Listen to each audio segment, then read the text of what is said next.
Vous avez tous vu qu'il n'y a pas de mot laïcité dans ma communication. Je vais vous donner la raison, elle est trop simple, ce qui fait que je commence ma communication avec un triple avertissement. Le premier avertissement, c'est pourquoi il n'y a pas de le mot laïcité dans ma communication. Vers juin-juillet, bon, j'étais à Istanbul, il faisait très chaud, en train de boucler un séjour linguistique de 10 mois. Et je parlais avec un collègue, Salim Ngom de l'IFAN, et j'allais décrocher, il me dit, attends, on t'a mis dans le programme laïcité. Je lui dis, c'est qui on? Il m'a dit, bon, prof t'a mis dans le programme laïcité. Bon, prof ne m'a pas demandé, prof c'est Abdel Salam. Je lui ai dit, il y a un problème parce que si professeur Salam m'a mis dans le programme, si je peux le faire, je vais le faire. Bah, si je ne peux pas le faire, je vais quand même le faire. Alors, il fallait que je trouve quelque chose, que j'ai réfléchi, j'ai dit, bon, je vais trouver quelque chose, un rapport entre l'islam et la politique, mais comme j'aime la subversion, la communication de professeur Martar Kébé est une introduction d'abord à ma communication qui va être un peu plus subversive. Ça m'amène à mon troisième avertissement, parce que le deuxième avertissement, du coup, je l'ai dit, j'ai préparé quelque chose qui n'a peut-être aucun rapport avec la laïcité, peut-être ça a un rapport avec la laïcité. Si au bout de ma communication, vous voyez que c'était brillant et que j'ai beaucoup parlé de laïcité, sachez que j'ai beaucoup travaillé. Et si vous voyez que c'était du hors-sujet, sachez que le fautif, c'est Abdel Salam Koufal.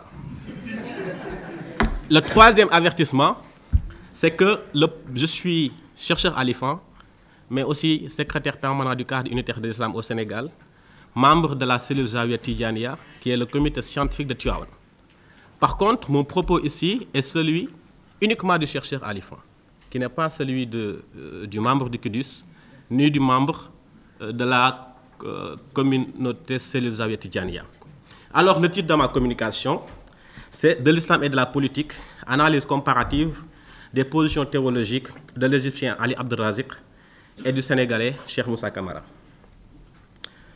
Pour commencer, lorsque d'ailleurs prof m'a demandé d'intervenir, la première chose que je me suis dit, c'est que l'islamologie fondamentale ne peut pas régler la question l'islam et laïcité. Pour une raison très simple, la laïcité est un concept nouveau, et l'islam est une tradition qui est là depuis plus de 1000 ans, à moins de verser dans l'anachronisme. Le deuxième problème, on l'a dit depuis hier, on en parle, la question même de la traduction du mot laïcité en arabe. Lorsque le monde arabe a découvert le terme, la première traduction qu'ils ont proposée, imam, c'est très intéressant, c'est al-ladiniya. Ça veut dire qu'il n'y a pas de religion. Négation des religions, c'est la première traduction. Puis on avance, on parle maintenant d'ilmaniya. Moi, si je devais traduire ilmaniya littéralement, je dirais c'est scientifisme. C'est la science, ou bien ce qu'on connaît de la science et de l'univers, qui va nous permettre de régler la société, et ce n'est plus Dieu. Et maintenant, il y a des gens qui traduisent la laïcité par al-laïkiya.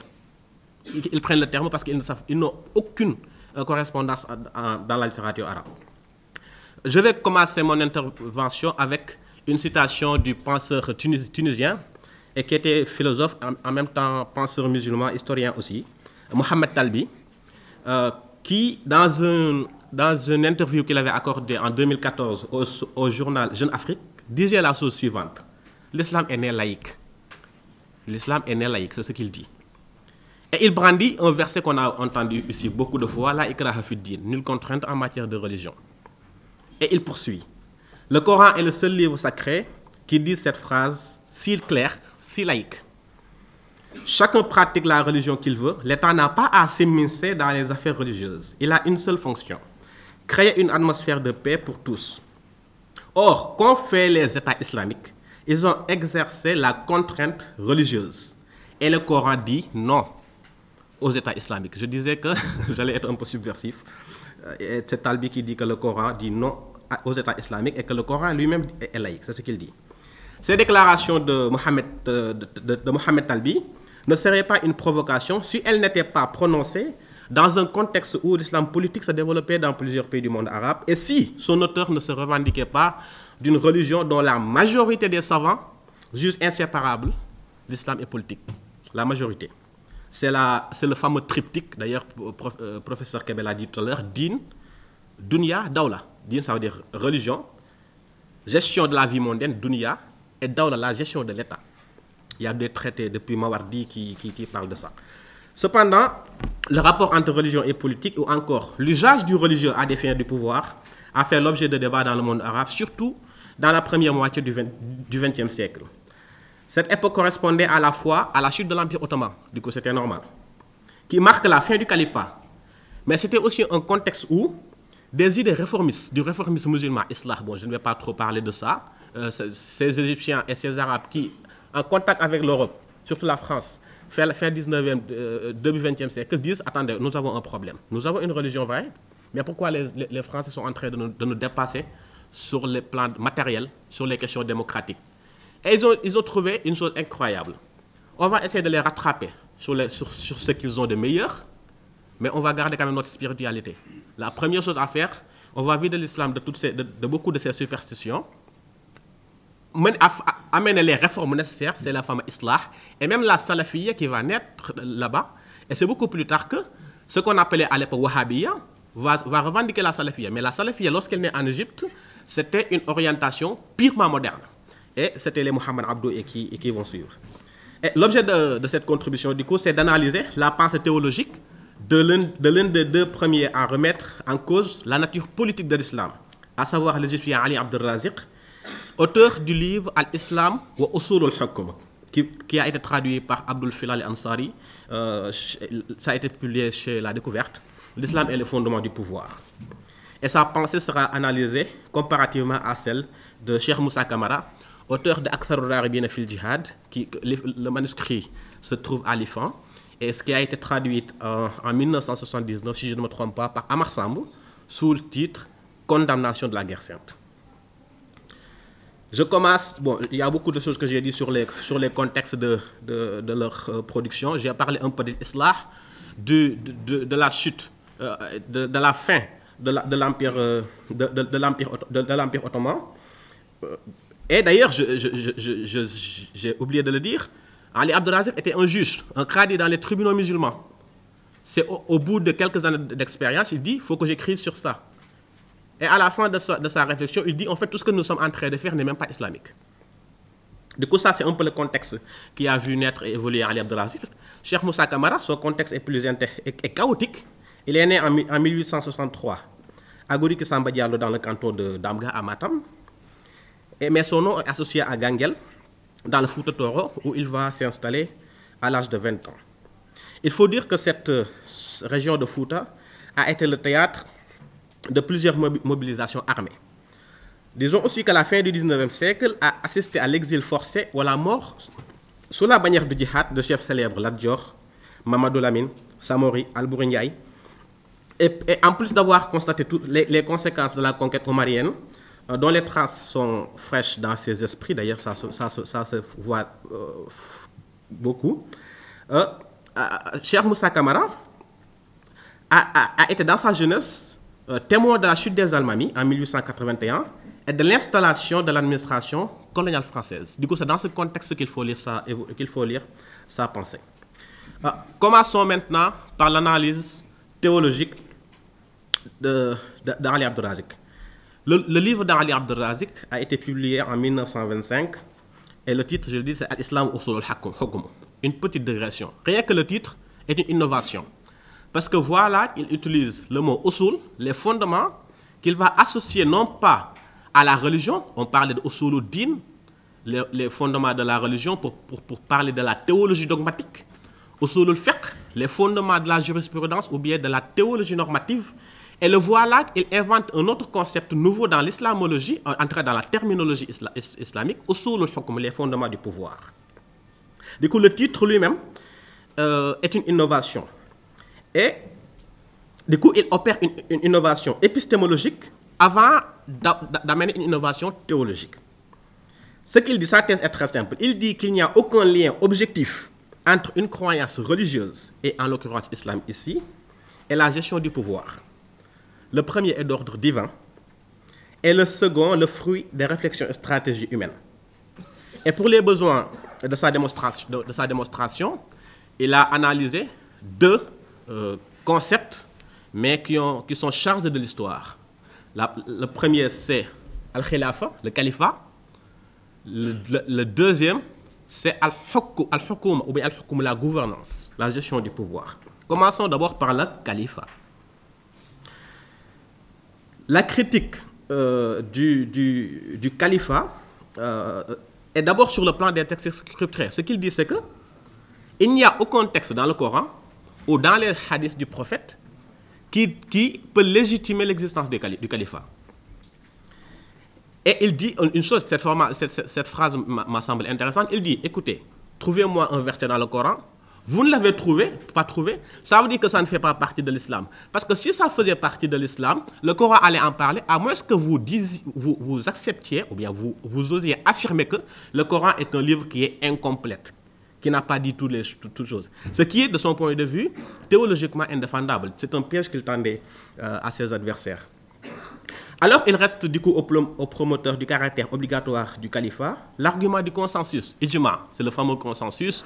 Tous les savants, depuis le début jusqu'à l'ont dit, ou bien n'ont pas contesté. Il y a ce qu'on appelle aussi ijma sukouti. Imam Mahtar le sait beaucoup mieux que moi. Soit le consensus est déclaré, tout le monde le sait, ou bien, voilà ce qui s'est passé, mais personne ne l'a contesté. En soi, c'est un consensus.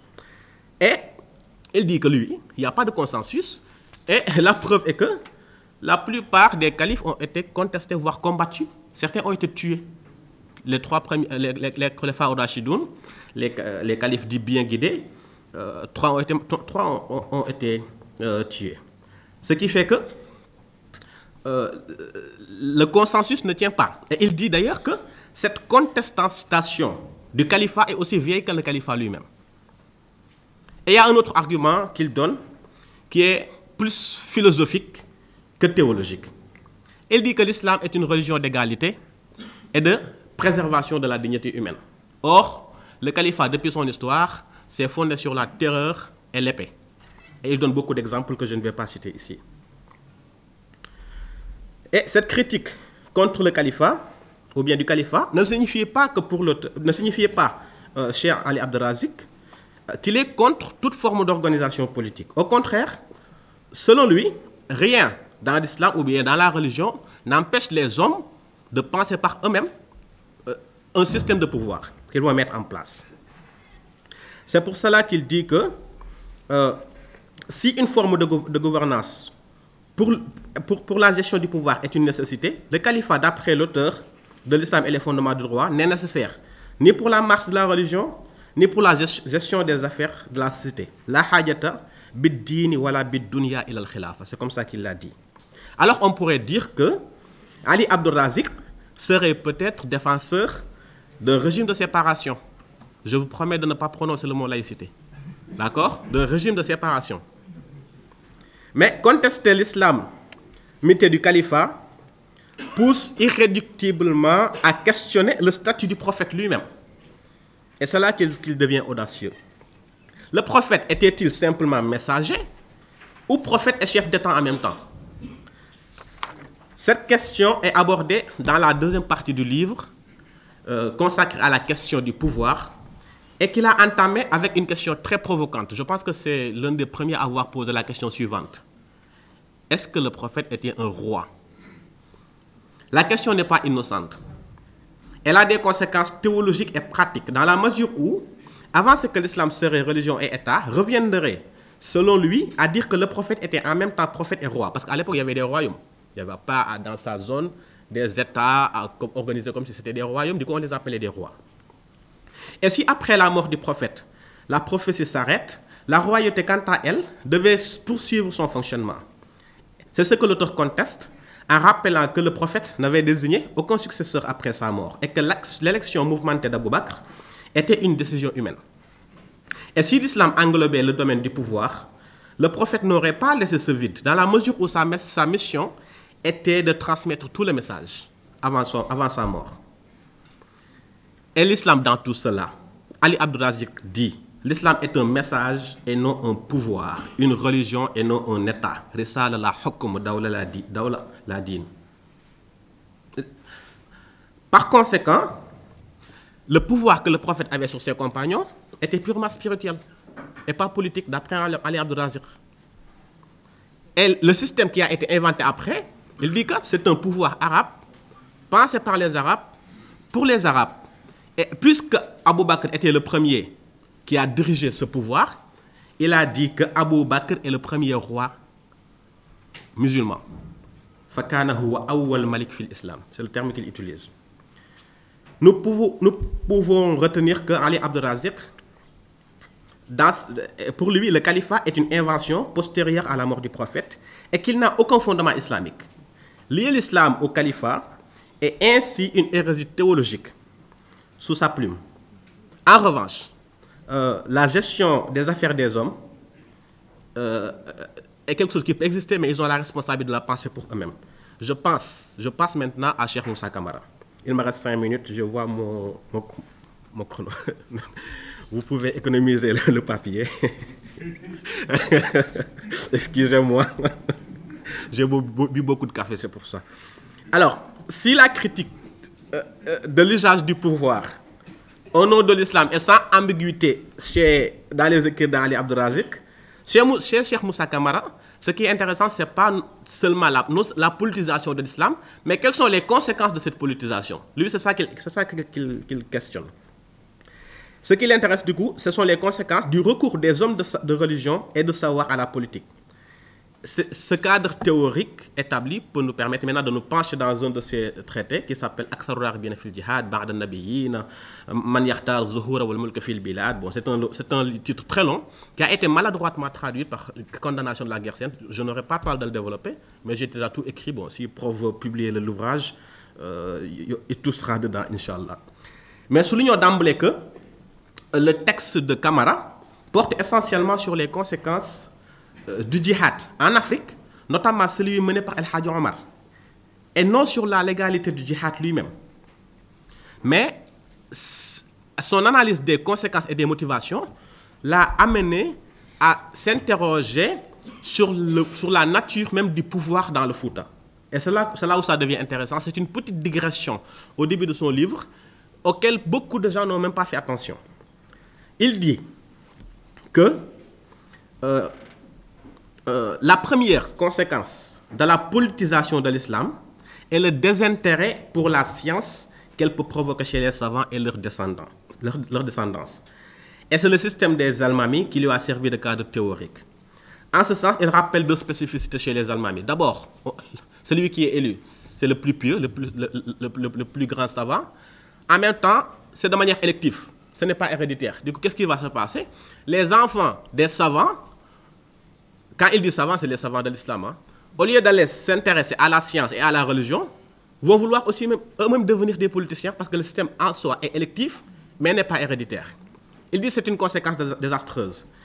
Et il l'analyse comparativement à d'autres systèmes, comme celui des Mours, des Soninké, des Sarakoulé, des Araouis ou des habitants de Fouta Djallon, où la royauté est seulement réservée à des familles déterminées et non à d'autres, ce qui permet aux enfants des savants de se consacrer uniquement à la science et à l'islam. L'autre conséquence, c'est que dans la plupart de ces sociétés, à chaque fois qu'on a tué un homme de savoir ou un homme de religion, c'est parce qu'il a voulu prendre le pouvoir. Et il donne beaucoup de noms que je ne vais pas citer ici. C'est pour cela que lui, il était plus d'accord avec la monarchie des Nyankobé, Tchedo, que le système même théocratique, bon, théocratie c'est un mot qui ne colle pas aux Almamis, mais comme c'est ce que tout le monde dit théocratie, je dis théocratie pour gagner du temps, il me reste une minute, du coup il préfère les Nyankobé que ça. Et son regret du coup de voir les hommes de savoir s'intéresser à la politique, c'est ça qui l'a poussé à parler même du djihad, dans la mesure où le titre même de son livre sur le djihad dit que ce sont des gens qui sont intéressés par leur réputation et le fait de dominer les gens. Et il dit une chose très intéressante, beaucoup de gens l'ont invité à pratiquer le djihad, dont El Hadji Malick de Tivaouane, qui apparemment aurait voulu faire le djihad. Et la réponse de Cheikh Moussa Camara, c'est tout le temps, non, les Français nous ont dominés, c'est perte de temps, si vous le faites, vous vous suicidez. Et ils finissent par arrêter. Du coup, c'est le contexte qui le pousse à renoncer. L'autre argument qu'il donne, c'est que l'une des raisons pour lesquelles il faut pas avoir recours à ce djihad, c'est que la peur de tuer un musulman. Et c'est là où il faut s'attaquer au djihad d'Al-Hajj Omar en disant que ça a causé la mort des milliers et des milliers de gens. Alaf, alf. C'est comme ça qu'il l'a dit. Et ça a provoqué des déplacements forcés. Et là, il donne quelques extraits que je vais lire avant et de conclure.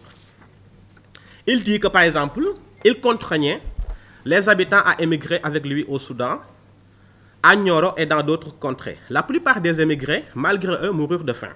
D'autres ont péri à cause de ces guerres. D'autres ont été réduits à l'esclavage.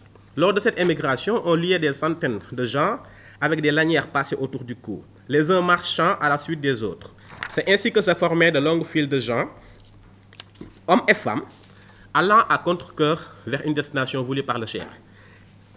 Et il y a eu l'affaire Siré Adam, que le cheikh avait chargé de surveiller ceux qui tentaient de s'évader de l'armée pour retourner à Fouta. On racontait que Siré Adam rassemblait les fuyards dans une case que, après l'avoir remplie, il y mettait du feu, tous brûlés vifs.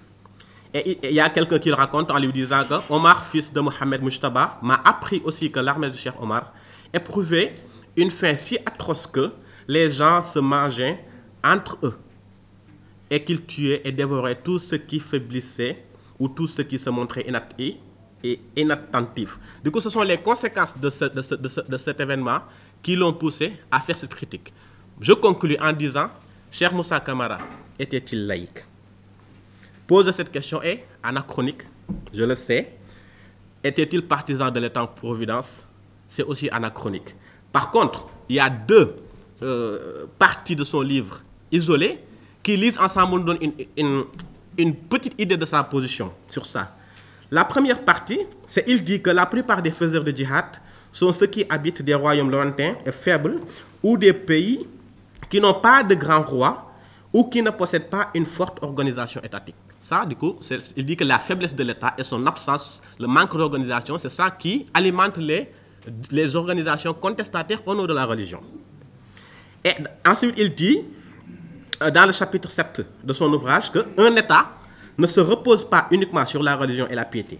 Il doit aussi s'appuyer sur la politique, la diplomatie, la ruse, le sens de l'honneur. Et pour conclure maintenant, au vu de leur contexte de production, Islam Usul al-Hukm d'Ali Abdel-Razik et Akthar Ragibin de Cheikh Moussa Camara peuvent être qualifiés de subversifs.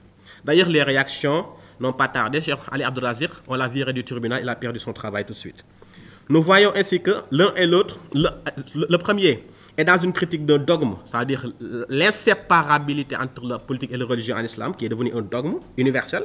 Il critique ce dogme, alors que l'autre, plus pragmatique et plus réaliste, s'intéresse aux conséquences d'une politisation.